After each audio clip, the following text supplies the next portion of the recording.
Pensamiento del día, viernes 23 de mayo.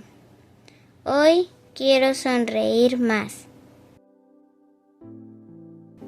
Nuestro ideal siempre nos ha enseñado que la caridad hacia el prójimo es fuente de alegría.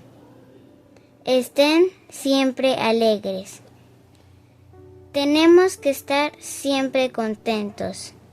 En definitiva, tenemos que ser nosotros mismos.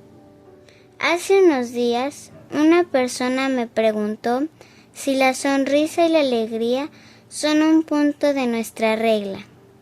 No es así, pero siempre se observa que la alegría es un distintivo de los miembros de nuestro movimiento, precisamente porque su vida es amor.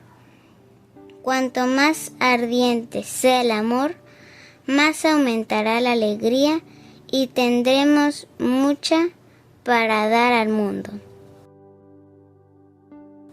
Chiara Lubich, El amor al hermano, editorial Ciudad Nueva.